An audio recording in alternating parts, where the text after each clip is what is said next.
Meeting అప్పుడు పోరాడుతున్నాం, meeting ముందే పోరాడేసాం.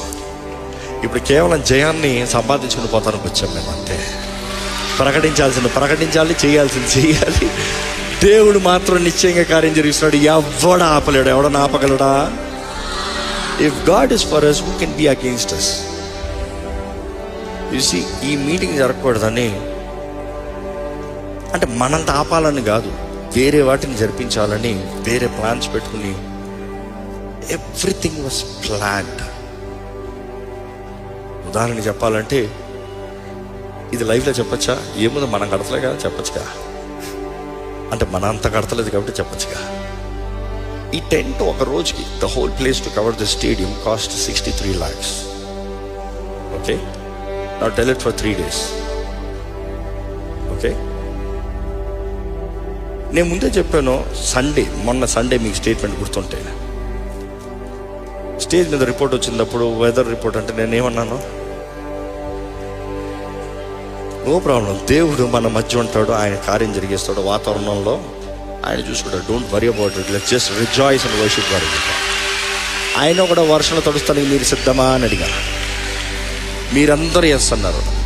We are ready, you are ready.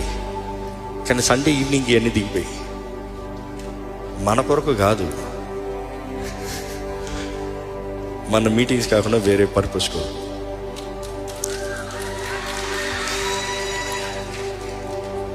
అసలు ఈరోజు మీటింగ్ జరిగి ఉండకూడదు, ఈ 3 రోజులు మీటింగ్ జరిగి ఉండకూడదు. కానీ మీరు నమ్మరు, వెదర్ రిపోర్ట్ దేవుడు ఇచ్చిందో మనకు కాదు. ఎవరైతే ఇక్కడ పెట్టుకోదామనుకున్నారో వారు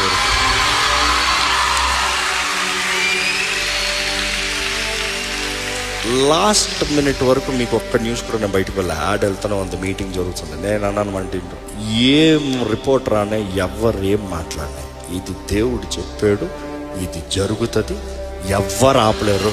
ఇస్తూనే ఉండండి ad. Reason we are paying, working కాదు. నేను లక్షలు కట్టాలి, చాలా హెవీ బడ్జెటే కట్టాలి. బట్ దెన్ నాకు అనిపించదు, ఓహో దేవా, నువ్వు టైం మారుస్తున్నావా, గేమ్ ప్లాన్ మారుస్తున్నావా? రిపెంట్ కాన్ఫరెన్స్ అంతా సంపూర్ణంగా నీ సన్నిధిలో షోక్ అవ్వాలి కదా. కేవలం ఈవినింగ్ సెషన్ మాత్రం చేస్తా అవ్వదుగా. సంపూర్ణంగా ఉపవాసంలో ఉన్నవారు నీ దగ్గరికి వచ్చినప్పుడు దున్నాలిగా. సంపూర్ణ నీ సన్నిధిలో ఉంటానే కదా బ్రేక్ త్రూ ఉంటుంది అని నాకు అనిపించదు. God is doing a better plan. So మనకు పోయినసారి కోట్ల విజయభాస్కర్ రెడ్డి స్టేడియం జరిగింది, ఇండోర్ స్టేడియం. కానీ ఇప్పుడు అది చాలదు, ఏ మూలకి వెళ్దాం. నెక్స్ట్ టైంకి ఇది కూడా చాలదు.